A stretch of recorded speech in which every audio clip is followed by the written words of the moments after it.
ايوه، الصوت اللي انتي سامعاه ده بصي صوت البطاطس. حنونة البطاطس دي جديدة جديدة والله، بتاعت السنة دي. بصي شارياها وحاجة كده تحفة. المهم تعمليها بالطريقة الصح. يلا تعالي. يا صباح العسل، يا صباح الخير، يسعد صباحكم بكل خير يا رب، وسنة سعيدة، سنة مباركة. ربنا يسعد أيامكم دايما، اللهم أمين آمين آمين. هنبدأ السنة كده بلاش ايه، خلينا مقتصدين، مش عارفين آخر السنة ايه اللي بيحصل يا جدعان. البطاطس دلوقتي حلوة جدا، وخصوصا لو جبنا البطاطس السبونتا الطويلة الحلوة دي، أحلى بطاطس للتحمير، هي اسمها سبونتا.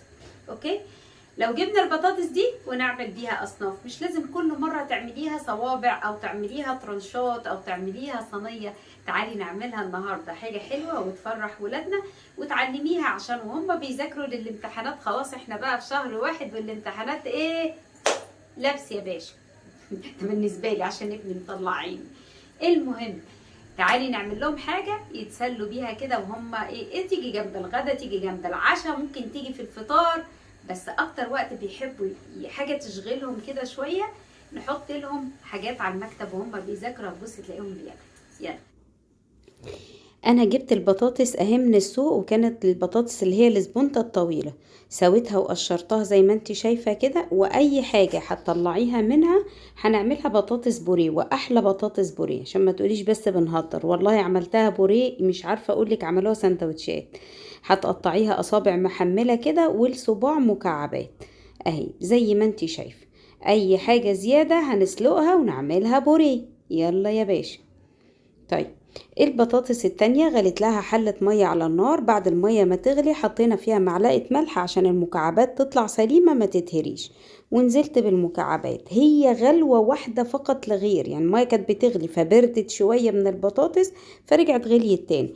حضرت طبق مية وفيه مكعبات تلج، يعني او لو عندك ميه متلجه. اهم حاجه تكون متلجه عشان البطاطس اول ما تنزل فيها تروح لما نفسها، وما يبقاش فيه اطراف مهريه تتحرق مني وانا بقليها. خلاص. بطاطس يا جماعه لما نيجي نسلقها سواء بقشرها او من غير قشرها لازم معلقه ملح. اهي غلوه واحده ورحت مطلعاها على الميه ام تلج. لو تلاحظوا انا نقلتها بالشبكه عشان ما بهدلهاش. زي ما انت شايفة كده هطلع البطاطس كلها على المية المتلجة. هسيبها تبرد خالص وهصفيها. هنحطها في كيس، اي كيس عندك مش هيفرق معايا. هنحطها في الكيس كده وهي باردة خالص، وهنحط عليها 4 معالق نشا. انا استخدمت هنا 2 ثمرة بطاطس، الواحدة وزنها حوالي 300 جرام، يبقى دول 600 جرام. خدوا 4 معالق نشا.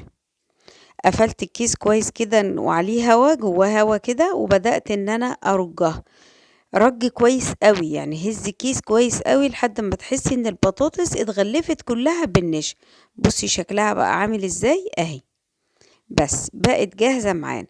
الزيت بتاعنا في الطاسة، وهننزل بيها جزء كده، الزيت يسخن وانزل. يعني الزيت كان سخن اصلا، بس لما هنزل كمية هيبرد، فهستنى شوية واروح منزلة الكمية التانية. خلاص نزلتهم كلهم. ما تقلبيش فيها خالص، يعني زي ما انت شفتي كده، انا عشان اقلبها هزيت الطاسة، بس انت ما تعمليش حاجة خالص، سيبيها لحد ما تحسي ان لونها ابتدى يتغير، وبعدين ابدأي قلبيها بالراحة. ده اللون اللي انا حبيت اطلعها عليه. لو عايزة تطلعيها افتح براحتك، لو عايزة تطلعيها اغمق براحتك، بس ده اللون اللي كانت معايا ناشفة وكريسبي جدا جدا. عايزة اقولك انها كانت من جوه كأن فيها ملبن، ومن بره بصي سامعة الصوت، ومن بره بتخبط في بعضها كأنها يعني مقرمشات، مش قادرة اوصفلك.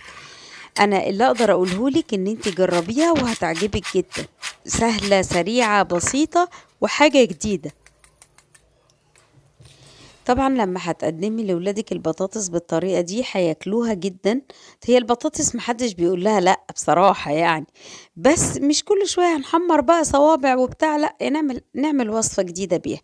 هتعجبك بإذن الله. طبعا رشة ملح خفيفة، رشة زعتر، رشة شطة، رشة بابريكا، أي حاجة انت بتحبي تضيفيها ضيفيها. ودوقي بقى يا باشا. شايفة؟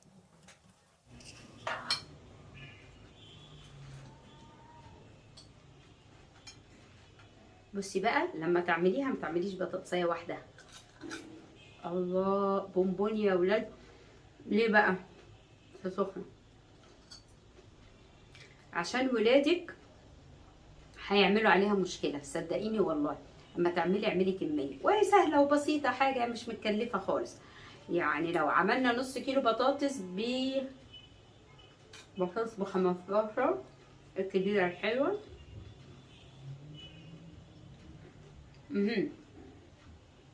قولي مثلا هتشتري ب10 جنيه بطاطس واعمليها سندوتشات وعبيها، او في المكتب وحطيها وهم هيتسلوا عليها. السلام عليكم. استني بقى، بذمتك انت دايما تنسيني ليه؟ انا مش بنساكي، انت ليه دايما تنسيني وما تحطيليش اللايك؟ ممكن لو سمحتي تحطي لي اللايك؟ ممكن لو سمحتي تنزلي تعلقي لي لو سمحتي؟ ممكن؟ يلا علقي لي تعليق حلو كده لاختك حبيبتك حنونه وحطي لي اللايك. اللايك اهم عشان الفيديو يعني يكون مجدي. خلاص، السلام عليكم ورحمه الله وبركاته.